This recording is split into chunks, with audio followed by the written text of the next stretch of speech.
Welcome to the deep dive, and thank you for joining us today. This deep dive is a little different, maybe a bit more reflective than usual, but no less profound, I think. Today, we're sharing a really personal and moving story. It's about the short but impactful life of Sanli.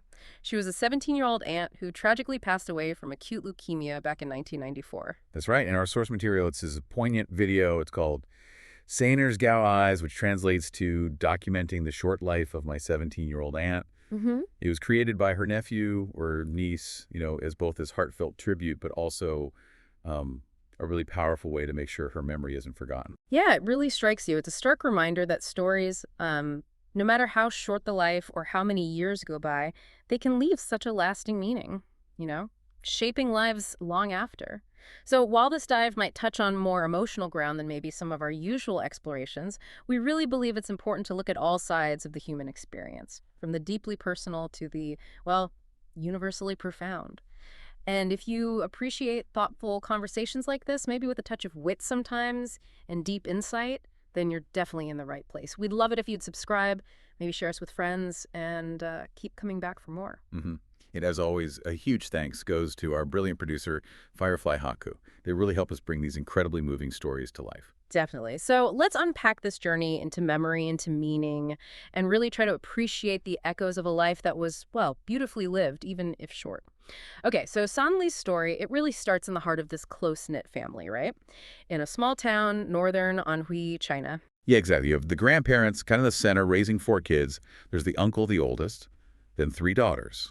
The narrator's mother, who's the eldest, Dolly, then the second sister, Shaoli, and then the youngest, born April 29th, 1978, was Sanli, Zhang Sanli. And her name, Sanli, the origin, is kind of interesting, isn't it? Gives you a peek into maybe the culture at the time. It really does. It wasn't like some carefully chosen symbolic name. Her older sisters were Dolly and, well, not Xiaoli originally, maybe early meaning secondly. Dolly means bigly. So you have Dolly, bigly, and early secondly. And then a neighbor just casually suggested, hey, how about Sanli, thirdly? Just like that. Just like that. It was basically a nickname that just stuck, became her official name. It shows that sort of unpretentious approach to naming you saw sometimes. Very straightforward affection. It is simple, but kind of beautiful in its own way. And Sanli herself, she was apparently anything but simple in character. The family describes her as the prettiest and smartest. Quick learner. Everyone just adored her. The grandmother, you see her in the video, she talks about Sanli's intelligence. Her quick wit really stands out, even from a young age. And that intelligence, it was combined with this really vibrant personality, wasn't it? Oh, absolutely. Her grandfather, for example, he just doted on her. There's this amazing story that he bought her a racing bicycle. A racing bike back then. Yeah, and this wasn't just, any old gift. It was a huge luxury, cost several hundred yuan. His salary was barely over 100 yuan a month. Wow, that's incredible. It says so much about how much they valued her. It really does. It transcends their modest means, Speaks volumes about his devotion. And that bike, it kind of fits with her spirited nature too, right? She sounded playful, maybe a bit mischievous. Definitely playful. Teasing, even. They remember her being really charmingly insistent if she wanted something. Mochi or watermelon, whatever it was. She'd just sort of stick around, charming her way until she got it. Huh. You can just picture it. And they clearly indulged her too, like with the IOU story. Oh, yeah, that's brilliant. She'd borrow money from her sister, the narrator's mom, write these meticulous IOUs. Right, very official. And then just parade them around, show them off to everyone, never actually planning to pay them back. That's hilarious. It shows how secure she felt in their love, doesn't it? That she could get away with that. Totally. Complete indulgence. They clearly just loved her confidence, her spirit. Yeah, it paints such a vivid picture, a really loved, spirited kid. And apparently she had a strong personality, too, sometimes argued playfully with her mom. The narrator mentions that, both described as having strong personality, so it makes sense they'd clash sometimes, but playfully. She wasn't afraid to be herself. Even preferring short hair, it sort of adds to that picture of a confident individual. Exactly. All these little details, they build this image of a young woman just full of life, full of character, someone people were drawn to. And that energy, that zest for life, it leads into a really poignant part of the story, the narrator's birth. Right. The narrator was born in 1993. First child in that generation of the family, so naturally showered with affection. And Sanli, even though she was still in high school, she formed this incredibly special bond with the baby. Yeah, she'd come straight home from school every single day, just to hold the baby. It was like her ritual. That's so sweet. Such dedication. It really shows the depth of her connection. Mhm. And that bond, it's captured in just one photograph. On the one. Only one. Sanli actually borrowed a camera from a classmate specifically to take a picture holding the narrator. Wow. She must have known somehow how important that moment was. Or maybe just a strong desire to capture it. But nobody knew then, of course, that it would be their only photo together. It's just incredibly powerful in hindsight. A snapshot of love right before everything changed. A single photo. Gosh. It's heartbreaking. And then the illness started, didn't it? In the autumn of '94, the narrator was just over a month old. Yeah. And Sanli, she was so athletic, won track medals at school, full of life. So when she started feeling unwell, getting nosebleeds. She probably just brushed it off at first. Exactly. Thought nothing of it. Young, healthy people often do. But the symptoms got worse, more persistent. Her mother got worried, took her to the hospital. And that's when they got the news. The devastating diagnosis. Acute fulminant leukemia. It's a particularly aggressive, fast-moving type. How fast are we talking? Shockingly fast. Less than a month from diagnosis to when she passed away. Less than a month. Oh my God. The family must have been in total shock, disbelief. Completely. They were so desperate they actually sought a second opinion, went to another hospital in Zuzu, just hoping, praying the first diagnosis was wrong. Just clinging to any hope they could find. Absolutely. And that desperation, it led them on this frantic search for a cure, any cure. They heard about an old traditional Chinese medicine doctor, a TCM doctor, who supposedly had treatments for leukemia. Right. You hear stories like that sometimes. So they traveled to a nearby city, got a prescription, but then came the next challenge, finding all the ingredients. Rare herbs, very specific. So the whole family just mobilized. Pretty much. Scrambling everywhere, trying to gather everything needed for this medicine. It was this collective act of just desperate love fueled by dwindling hope.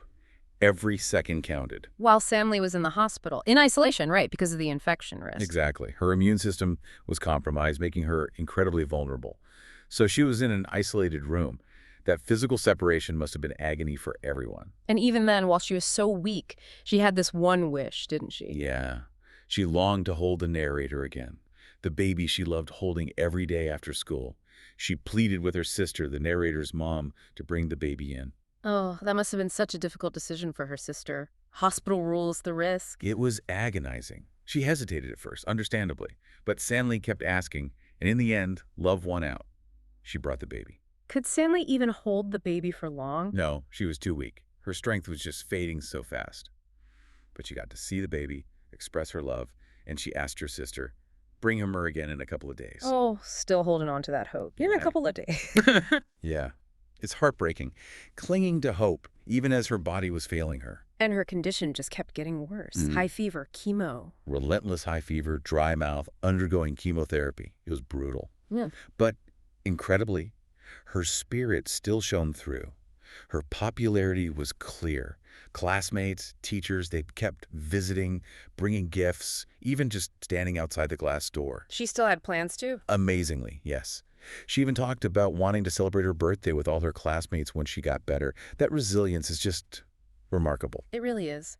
Planning for a future she wouldn't get. It makes the end even harder. And the final moments, they're described so starkly in the source material. She asked to go to the restroom, but she couldn't get up. Too weak. Her mother helped her. Oh, yeah. And then afterwards, Sanli just quietly said, Mom, it's so dark. Why don't you turn on the light? But the light was on. The light was on. Her mother realized with this horrifying clarity that Sanli couldn't see anymore. Her pupils had dilated. Her body was shutting down. Family rushed in, gathered around her side. And she passed away shortly after that. October 15th, 1994. Just 17. Just 17. A life full of potential, just gone. Leaving behind this immense grief. The echoes, they last for decades. And those echoes, they touched others too, didn't they? Like Tang Young, the boy who liked her. Yeah, Tang Young. He visited her every single day at the hospital, often just looking through the glass door when he couldn't go in. A kind of silent vigil. Young love, facing something so terrible. And Sanli, even then, she tried to protect him a bit, didn't she? Told him not to come for a few days, saying she was tired. That was their last conversation. Their last interaction. Maybe her way of shielding him from the very end. And his grief afterwards was just immense. Profound. He was found later just crying uncontrollably by a tree. He asked to see her things, And that's when it came out that Sanli had given him a bracelet. A little token of their connection. Yeah, something cherished between them, a quiet detail, but it says so much. And then, adding another layer of tragedy, Tang Yong himself passed away later. The narrator mentions it, yeah. Either illness or an accident, it's not entirely clear. Yeah. But it's this really poignant, almost haunting parallel. Like their fates were somehow intertwined. And there was another secret revealed much later about that photograph.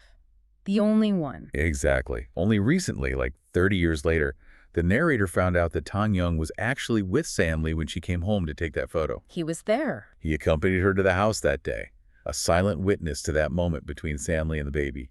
It just adds another layer of depth, intertwining their stories even more. Wow. And the memory of Sanli, even after her death, faced challenges due to local customs, right? About burial. Yeah, that's another really difficult part of the story. Because she was unmarried, local customs apparently dictated she couldn't be buried in the main family plot, or even get a proper headstone. So where was she buried initially? In a nearby field, sort of separate, alone, which must have added to the family's pain. And then something happened to that grave. Heartbreakingly, yes. It was disturbed later on. Maybe looted, the narrator isn't sure. Just desecrated. Oh, that's awful. What did the family do? Faced with that, and the complexities of the customs, they made the incredibly difficult decision not to formally rebury her. Instead, her ashes were scattered near the family plot. So there's no formal grave marker. No. It highlights how complicated remembrance can be, dealing with customs and then further tragedy. It forces a different kind of honoring. And the narrator wants to change that somehow. Yeah, expresses this deep desire to just create a simple marker, maybe just with Sanli on it, and place her photo there. A tangible way to say she was here, we remember. It's that fundamental need, isn't it, to mark a life? Definitely. And this whole process, this digging into the past, it triggered something deeper for the narrator, didn't it? About life and death. It really did. The narrator admits to having this fear of death since they were just 5 years old, always questioning the meaning of it all. Why are we here? A question many of us ask. Right. And making this video, piecing together Sanli's life story, it became more than just a tribute. It was this profound journey for the narrator, almost like an act of processing, that ultimately led to this huge aha moment, a revelation about the meaning of life itself. It shows how personal grief can sometimes lead to these universal insights, doesn't it? Absolutely. Yeah. So what was the insight? The narrator concluded that the meaning of existence, it isn't out there in space or some grand cosmic mystery we need to solve externally. It's within each of us. We are the mystery and we are the answer. That's quite profound. We are the question and the resolution. Mm-hmm. And there's a metaphor connected to that, right? The poem of the universe. Yes. Beautiful metaphor. The idea is like, if the universe is this vast, ongoing poem, then each one of us, every single person, is like a single word in that poem. A word. I like that. And we interact, we love each other, we connect. That's how we form sentences. Our relationships, our shared experiences, they're the lines of the poem. Mm-hmm. And the narrator suggests if this poem goes on long enough, if we keep connecting and contributing our words and sentences, then one day we'll actually be able to read and understand the whole thing, the entire poem of the universe. Wow. That's an incredibly hopeful vision, meaning found not in isolation, but in connection. Yeah. And being part of this larger text contribution. What a journey we've really been on today. From these very intimate personal details of Sanli's life, her family, her personality, all the way to these huge cosmic reflections on meaning and our place and everything. Sanli's story, even though it was so brief, it really is such a powerful testament to the impact one life can have. It absolutely is. Her spirit, the love she shared, the absolute heartbreak of how quickly she was taken, and then the meaning she inspired afterward, especially in her nephew or niece making this video, trying to remember her. Mm-hmm. It all weaves together into something much bigger. Yeah.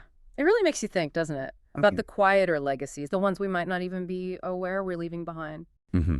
This whole deep dive, it's a reminder that even when we face how fragile life is, how short it can be, that act of searching for meaning, the act of remembering, it can offer real solace, a connection to something bigger, the shared human story. It really drives home how our personal stories, even the ones that feel like they ended too soon, they contribute these vital lines, these essential words to that grand poem of the universe the narrator spoke about. Exactly. Irreplaceable lines. So maybe a question for you, our listener, to take away. What words are you adding to that poem today? How do the stories you cherish, the memories you make, how do they echo? How will they echo into the future? We really hope this reflection on Sanli's life has left you with something meaningful to ponder, something about the connections that truly define us. Thank you so much for joining us on this deeply personal deep dive. We look forward to sharing more fascinating insights with you next time, right here on the Deep Dive.